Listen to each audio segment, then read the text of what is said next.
ओम श्री परमात्मने नमः। ओम श्री राधा कृष्णाभ्याम नमो नमः। एक समय श्री सूत जी अन्य ऋषियों से कहते हैं कि हे मुनिगण, आज सप्ताह श्रवण की मैंने यह बड़ी ही अलौकिक महिमा देखी। यहाँ तो जो बड़े मूर्ख, दुष्ट और पशु पक्षी भी हैं, वे सभी अत्यंत निष्पाप हो गए हैं। अतः इसमें संदेह नहीं कि कलिकाल में चित्त की शुद्धि के लिए इस भागवत कथा के समान मृत्यु लोक में पाप पुंज का नाश करने वाला कोई दूसरा पवित्र साधन नहीं है। हे मुनिवर, आप लोग बड़े कृपालु हैं।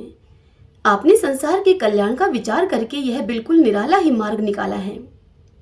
आप कृपा यह तो बताइए कि इस कथा रूप सप्ताह यज्ञ के द्वारा संसार में कौन कौन लोग पवित्र हो जाते हैं।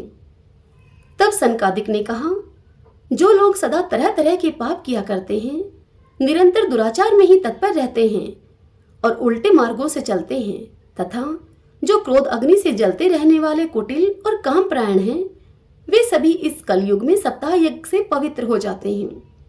जो सत्य से च्युत, माता पिता की निंदा करने वाले, तृष्णा के मारे व्याकुल, आश्रम धर्म से रहित, दंभी, दूसरों की उन्नति को देखकर कुढ़ने वाले और दूसरों को दुख देने वाले हैं, वे भी कलयुग में सप्ताह यज्ञ से पवित्र हो जाते हैं। जो मदिरापान, ब्रह्म हत्या, स्वर्ण की चोरी, गुरु स्त्री गमन और विश्वासघात, ये 5 महापाप करने वाले, छल, छदम प्रायण क्रूर पिशाचों के समान निर्दयी, ब्राह्मणों के धन से पुष्ट होने वाले और व्याभिचारी हैं, वे भी कलयुग में इस सप्ताह यज्ञ से पवित्र हो जाते हैं। जो दुष्ट, आग्रह पूर्वक सर्वदा मन, वाणी या शरीर से पाप करते रहते हैं, दूसरों के धन से ही पुष्ट होते हैं तथा मलिन मन और दुष्ट हृदय वाले हैं, वे भी कलयुग में सप्ताह यज्ञ से पवित्र हो जाते हैं। हे नारद जी, अब हम तुम्हें इस विषय में एक प्राचीन इतिहास सुनाते हैं। इसके सुनने मात्र से ही सब पाप नष्ट हो जाते हैं। पूर्व काल में तुंगभद्रा नदी के तट पर एक अनुपम नगर बसा हुआ था। वहां सभी वर्णों के लोग अपने अपने धर्मों का आचरण करते हुए सत्य और सत्य कर्मों में तत्पर रहते थे।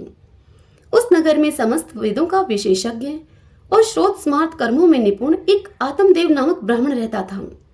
वह साक्षात दूसरे सूर्य के समान तेजस्वी था। वह धनी होने पर भी भिक्षाजीवी था। उसकी प्यारी पत्नी धुंधली, कुलीन एवं सुंदरी होने पर भी सदा अपनी बात पर अड़ जाने वाली थी।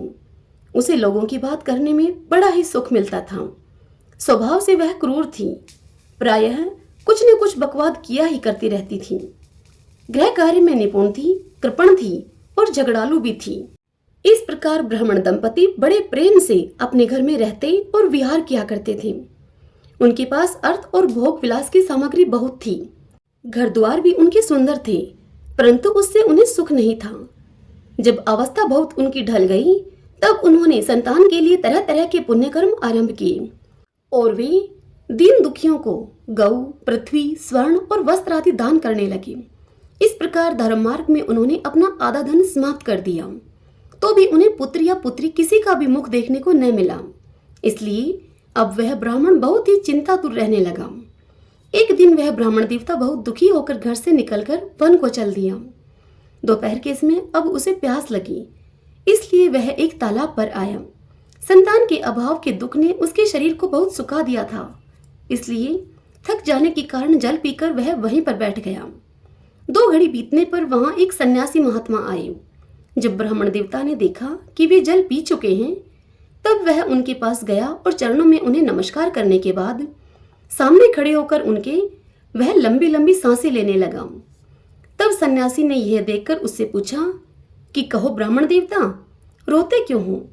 ऐसी तुम्हें क्या भारी चिंता है? तुम जल्द ही मुझे अपने इस दुख का कारण बताओ। तब उस ब्राह्मण आत्मदेव ने कहा कि महाराज, मैं अपने पूर्व जन्म के पापों से संचित दुख का क्या वर्णन करूं आपसे। अब मेरे पितर भी मेरे द्वारा दी गई जलांजलि के जल को अपने चिंता जनित सांसों से कुछ गर्म करके पीते हैं। देवता और ब्राह्मण मेरा दिया हुआ प्रसन्न मन से स्वीकार नहीं करते।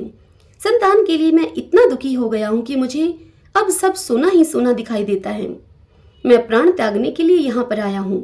संतानहीन जीवन को धिक्कार है, संतानहीन ग्रह को धिक्कार है, संतानहीन धन को धिक्कार है और संतानहीन कुल को धिक्कार है।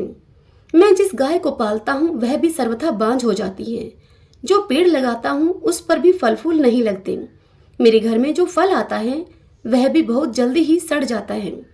जब मैं ऐसा अभागा और पुत्रहीन हूँ तब फिर इस जीवन को रखकर मुझे क्या करना है।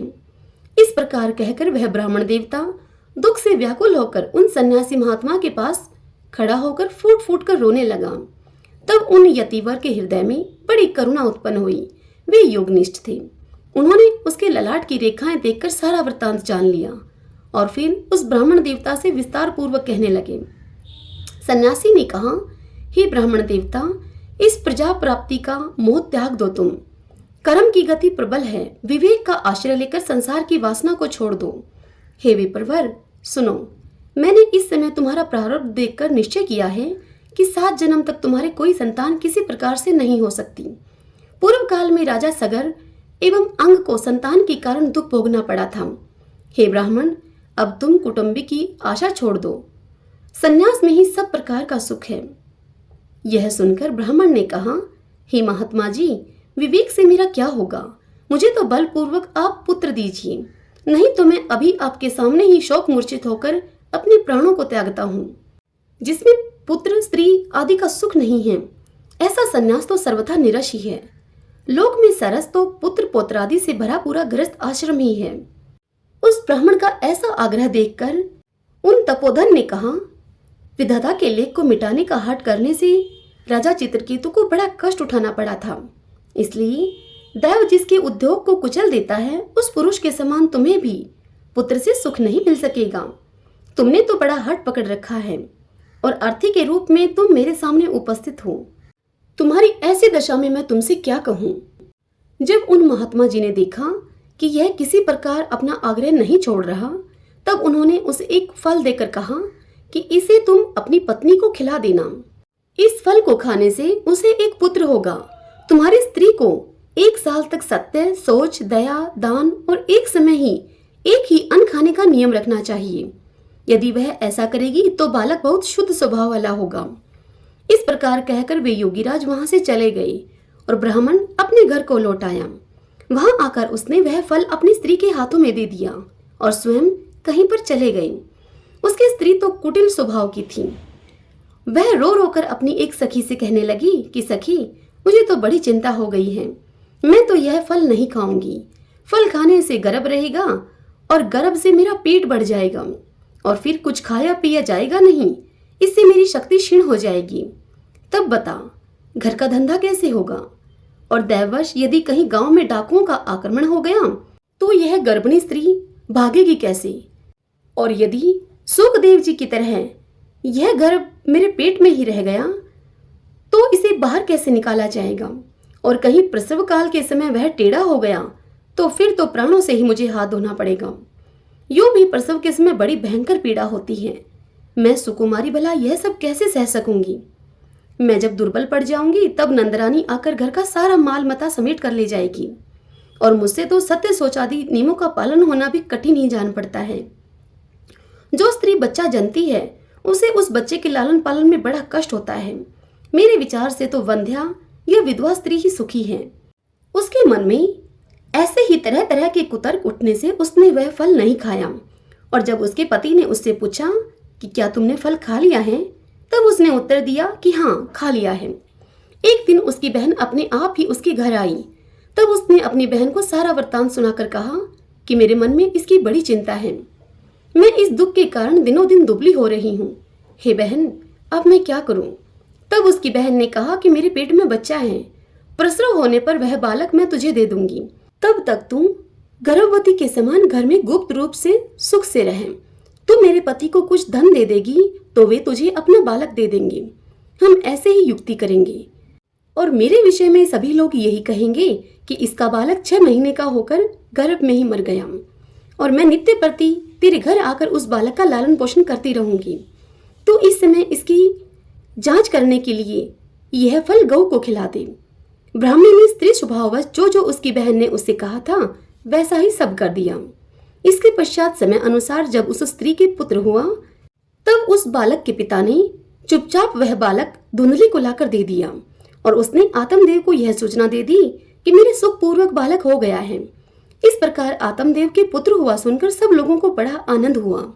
ब्राह्मण ने उसका जातकर्म संस्कार करके ब्राह्मणों को दान दिया और द्वार पर गाना बजाना तथा अनेक प्रकार के मांगलिक करते होने लगे। अब धुंधली ने अपने पति से कहा कि मेरे स्तनों में दूध तो है ही नहीं, फिर गौ आदि किसी अन्य जीव के दूध से मैं इस बालक का किस प्रकार पालन करूंगी।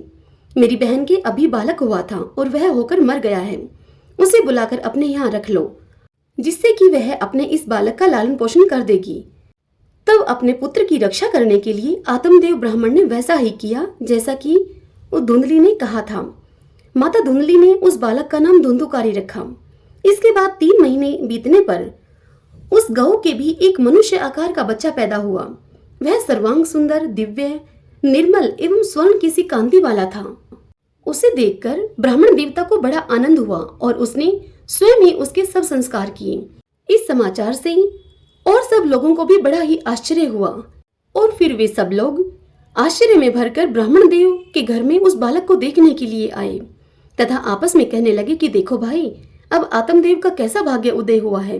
कैसे आश्चर्य की बात है कि गौ के भी ऐसा दिव्य रूप बालक उत्पन्न हुआ है। दैव योग से इस गुप्त रहस्य का किसी को भी कुछ पता न लगा। आत्मदेव ने उस बालक के गौ से काम देखकर उसका नाम गोकर्ण रखा। कुछ काल बीतने पर वे दोनों बालक जवान हो गए। उनमें गोकर्ण तो बड़ा पंडित और ज्ञानी हुआ, किंतु धुंधुकारी बड़ा ही दुष्ट निकला। स्नान शौच आदि ब्राह्मणों उचित आचारों का उसमें नाम भी न था और न खान पान का ही वह कोई परहेज करता था। क्रोध उसमें इतना बड़ा चढ़ा था कि वह बुरी बुरी वस्तुओं का संग्रह किया करता था। मुर्दे के हाथ से चुआया हुआ अन्न भी वह खा लेता था। दूसरों की चोरी करना और सब लोगों से द्वेष बढ़ाना उसका स्वभाव बन गया था। छिपे छिपे वह दूसरों के घरों में आग लगा देता था। दूसरों के बालकों को वह खिलाने के लिए अपनी गोद में लेता और फिर चट से उन बालकों को कुएं में डाल देता था। हिंसा का उसे व्यसन सा हो गया था। हर समय वह अस्त्र शस्त्र धारण किए रहता और बेचारे अंधे और दीन दुखियों को व्यर्थ में तंग करता। चांडोलों से उसका विशेष प्रेम था। बस हाथ में फंदा लिए कुत्तों की टोली के साथ शिकार की टोह में वह घूमता रहता था। वैश्याओं के जाल में फंसकर उसने अपने पिता की सारी संपत्ति नष्ट कर दी। एक दिन माता पिता को मार पीट कर घर के बाहर सब बर्तन भांडे उठा ले गया। इस प्रकार जब सारी संपत्ति सुहा हो गई तब उसका करपण पिता फूट फूट कर एक दिन रोने लगा और बोला, इससे तो इसकी माँ का बांझ रहना ही अच्छा था। कुपुत्र तो बड़ा ही दुखदायी होता है। अब मैं कहाँ रहूं, कहाँ जाऊं? मेरे इस संकट को कौन काटेगा? हाय, मेरे ऊपर तो बड़ी विपत्ति आ पड़ी है। इस दुख के कारण अवश्य मुझे एक दिन अपने प्राण छोड़ने पड़ेंगे। उसी समय परम ज्ञानी गोकर्ण जी वहां पर आए और उन्होंने पिता को वैराग्य का उपदेश देते हुए बहुत समझाया।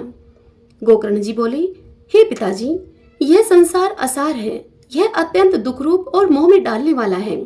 पुत्र किसका, धन किसका? स्नेहवान पुरुष दिन रात दीपक के समान जलता रहता है। सुख न तो इंद्र को है और न चक्रवर्ती राजा को ही है। सुख है तो केवल विरक्त को, एकांत जीवी मुनि को है। यह मेरा पुत्र है, इस अज्ञान को छोड़ दीजिए। मोह से नरक की प्राप्ति होती है। यह शरीर तो नष्ट होगा ही, इसलिए सब कुछ छोड़कर आप वन में चले जाइए। गोकर्ण के इस प्रकार के वचन सुनकर आत्मदेव वन में जाने के लिए तैयार हो गया और गोकर्ण से कहने लगा कि बेटा, वन में रहकर मुझे क्या करना चाहिए, यह मुझसे विस्तार पूर्वक कहो तुम। मैं बड़ा ही मूर्ख हूँ। अब तक कर्मवश स्नेहपाश में बंधा हुआ अपंग की भांति मैं इस घर रूप अंधेरे कुएं में ही पड़ा रहा हूँ। तुम बड़े दयालु हो, इससे तुम मेरा उद्धार करो। तब गोकर्ण जी ने अपने पिताजी से कहा कि पिताजी, यह शरीर हड्डी मांस और रुधिर का पिंड है। इसे आप मैं मानना छोड़ दीजिए और स्त्री पुत्र आदि को अपना कभी न माने। इस संसार को रात दिन क्षण भंगुर देखें। इसकी किसी भी वस्तु को स्थायी समझकर इसमें राग न करें। बस एकमात्र वैराग्य के रसिक होकर भगवान की भक्ति में लगे रहें। भगवत भजन ही सबसे बड़ा धर्म है। हे पिताजी, निरंतर उसी का आश्रय लिए रहें आप। अन्य सब प्रकार के लौकिक धर्मों से आप मुख मोड़ लें। सदा साधुजनों की सेवा करें।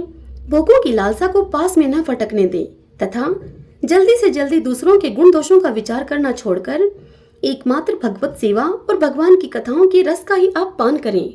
इस प्रकार पुत्र की वाणी से प्रभावित होकर आत्मदेव ने अपना घर छोड़ दिया और वन की यात्रा करने के लिए, यद्यपि उनकी आयु उस समय 60 वर्ष की हो चुकी थी, फिर भी बुद्धि में वह पूरी दृढ़ता थी।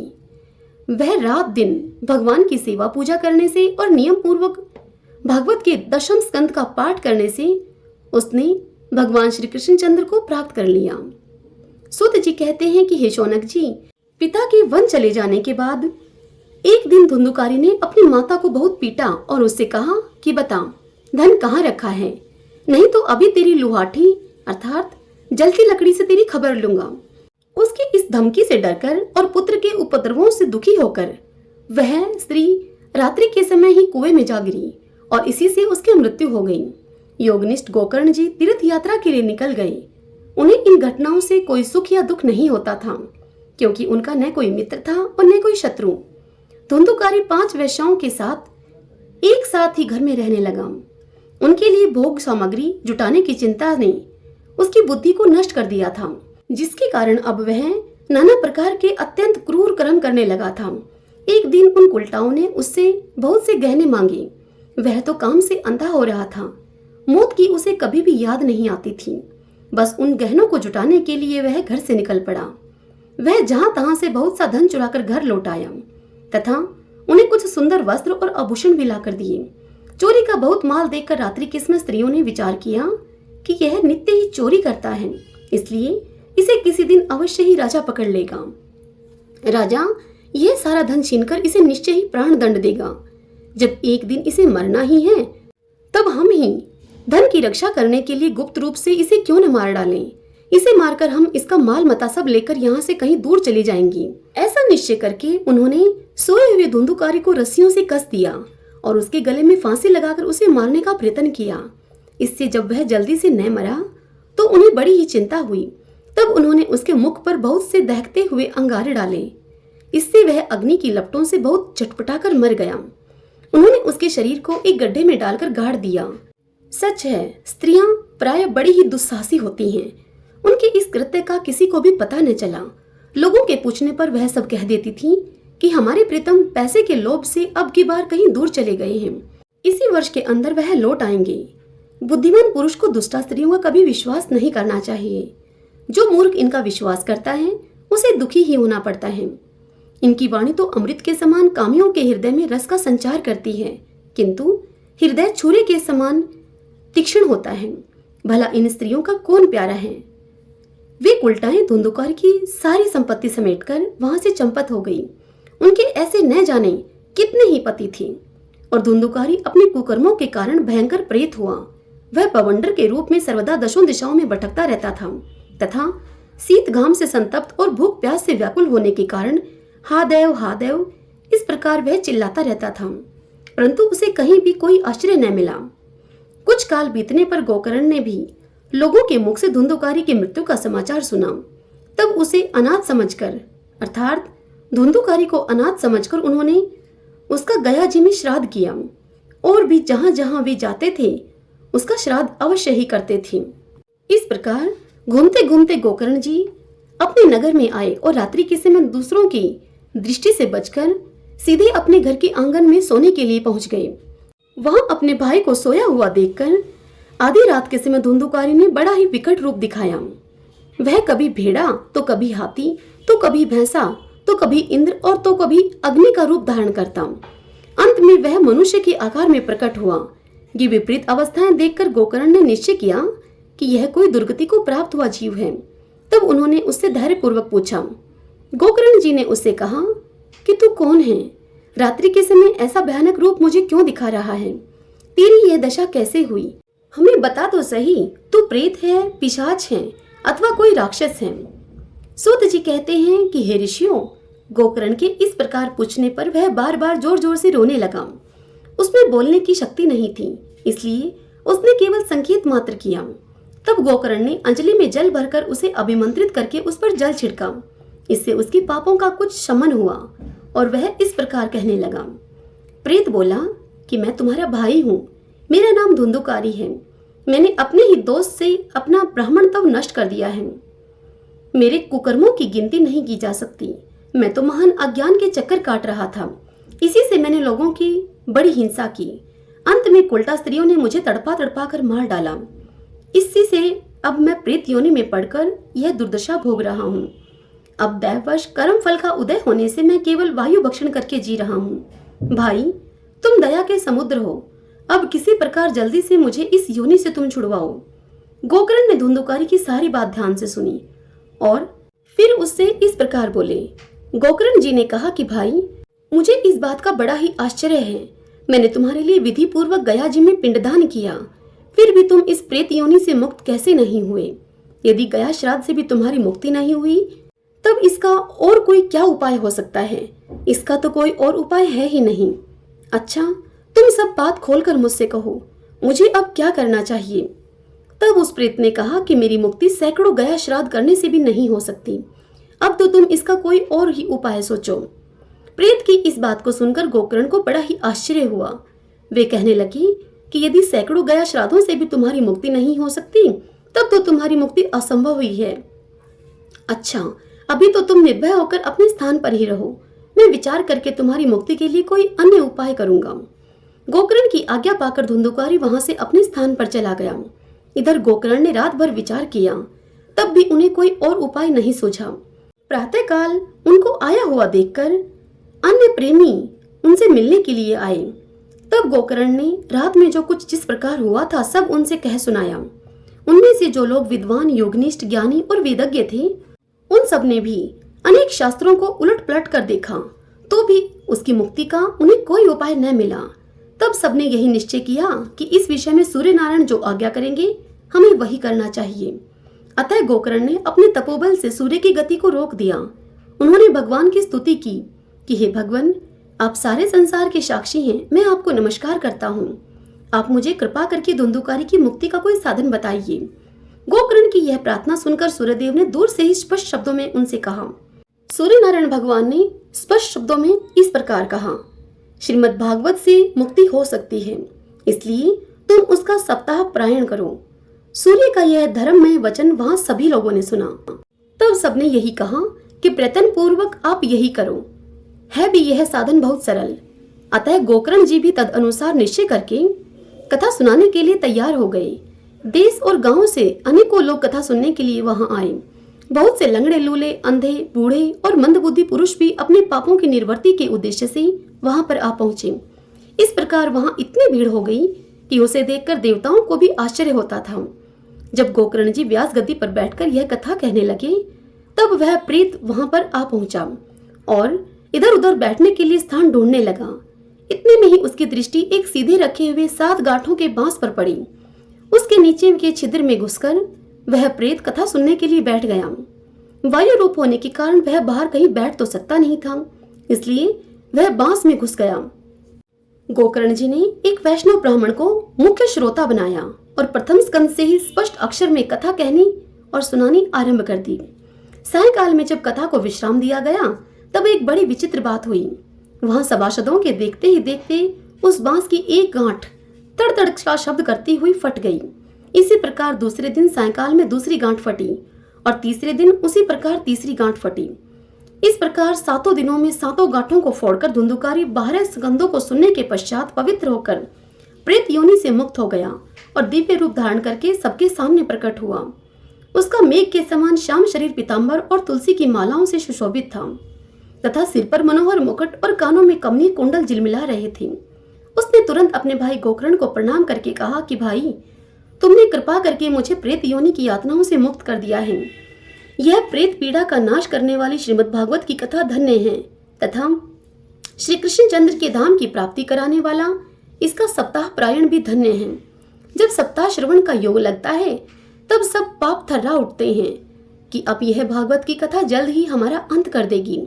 जिस प्रकार आग गीली, सूखी, छोटी बड़ी सभी तरह की लकड़ियों को जला डालती है, उसी प्रकार यह सप्ताह श्रवण मन, वचन और कर्म के द्वारा किए हुए नए पुराने, छोटे बड़े सभी प्रकार के पापों को भस्म कर देता है।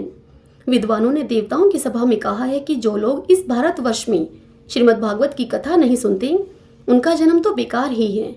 भला मोह पूर्वक लालन पालन करके यदि इस अनित्य शरीर को हष्ट पुष्ट और बलवान बना भी लिया, तो भी श्रीमद् भागवत की कथा सुने बिना इससे क्या लाभ हुआ? अस्थियां ही इस शरीर के आधार स्तंभ हैं। नस नाड़ी रूप रस्सियों से यह शरीर बंधा हुआ है। ऊपर से इस पर मांस और रक्त थोपकर इसे चर्म से मंड दिया गया है। इसके प्रत्येक अंग में दुर्गंध आती है, क्योंकि है तो यह मलमूत्र का भांड ही। वृद्धा अवस्था और शोक के कारण यह परिणाम में दुखमय ही है। रोगों का तो घर ही ठहरा है यह निरंतर किसी न किसी कामना से पीड़ित रहता है। कभी इसकी तृप्ति नहीं होती। इसे धारण किए रहना भी एक भार ही है। इसके रोम रोम में दोष भरे हुए हैं और नष्ट होने में इसे एक क्षण भी नहीं लगता। अंत में यदि इसे गाड़ दिया जाता है तो इसके कीड़े बन जाते हैं। कोई पशु खा जाता है तो यह विष्टा हो जाता है और अग्नि में यदि यह जला दिया जाता है तो यह भस्म की ढेरी हो जाता है। ये तीन ही इसकी गतियां बताई गई हैं। ऐसे अस्थिर शरीर से मनुष्य अविनाशी फल देने वाला काम क्यों नहीं बना लेता? जो अन्न प्रातःकाल पकाया जाता है वह सायंकाल तक बिगड़ जाता है।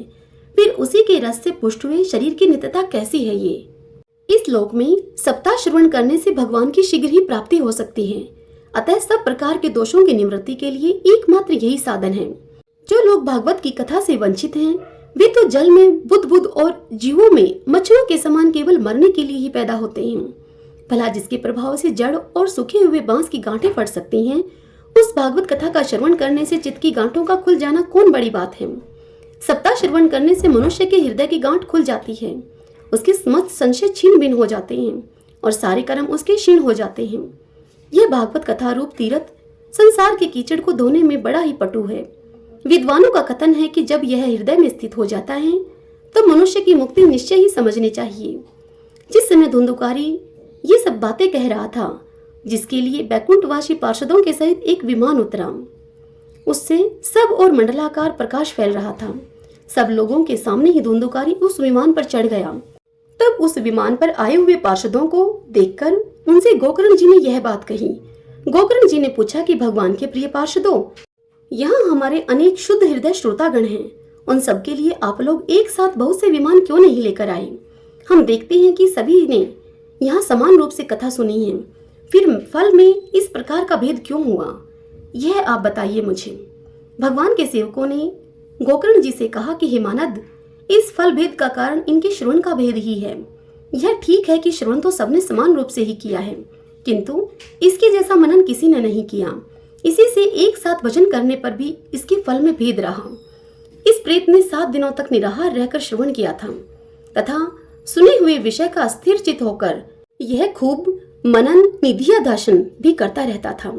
जो ज्ञान दृढ़ नहीं होता वह व्यर्थ हो जाता है।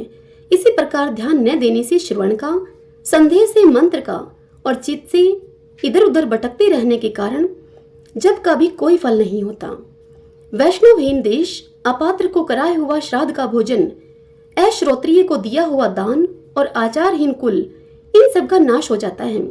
गुरु वचनों में विश्वास, दीनता का भाव, मन के दोषों पर विजय और कथा में चित्त की एकाग्रता इत्यादि नियमों का यदि पालन किया जाए तो श्रवण का यथार्थ फल मिलता है। यदि ये श्रोता फिर से श्रीमद् भागवत की कथा सुने तो निश्चय ही सबको बैकुंठ की प्राप्ति होगी। और गोकर्ण जी, आपको तो भगवान स्वयं आकर गोलोक धाम में लेकर जाएंगे। इस प्रकार कहकर वे सभी पार्षद हरि कीर्तन करते हुए बैकुंठ लोक को चले गए। श्रावण मास में गोकर्ण जी ने फिर से उसी प्रकार सप्ताह क्रम से वह कथा कही और उन श्रोताओं ने उसे फिर से सुना। हे नारद जी, इस कथा की समाप्ति पर जो कुछ हुआ वह आप सुनिए। वहाँ भक्तों से भरे हुए विमानों के साथ भगवान प्रकट हुए। सब ओर से खूब जय जयकार और नमस्कार की ध्वनियां होने लगी।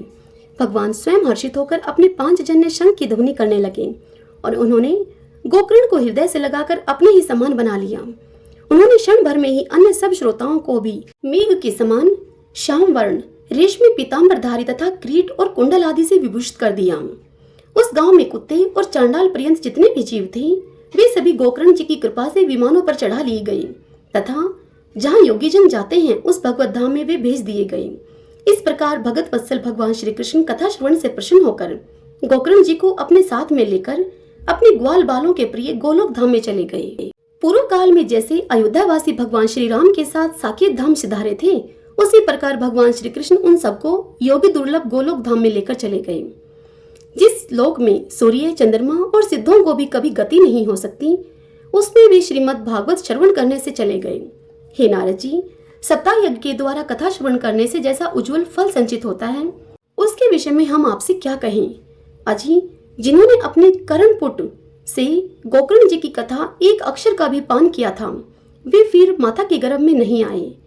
जिस गति को लोग वायु, जल या पत्ते खाकर शरीर सुखाने से बहुत काल तक घोर तपस्या करने से और योगा अभ्यास से भी नहीं पा सकते, उसे वे भागवत कथा के शब्दा श्रवण से सहज में ही प्राप्त कर लेते हैं। इस परम पवित्र इतिहास का पाठ चित्रकूट पर विराजमान मुनीश्वर शांडिल्य भी ब्रह्मानंद में मगन होकर करते रहते हैं। यह कथा बड़ी ही पवित्र है, एक बार के श्रवण से ही समस्त पाप राशि को भस्म कर देती है। यदि इसका श्राद्ध के समय पाठ किया जाए तो इससे पितृगणों को बड़ी तृप्ति होती है और नित्य पाठ करने से तो उन्हें मोक्ष की प्राप्ति होती है। हरि ओम तत्सत। ओम नमो भगवते वासुदेवाय। ओम श्री परमात्मने नमः।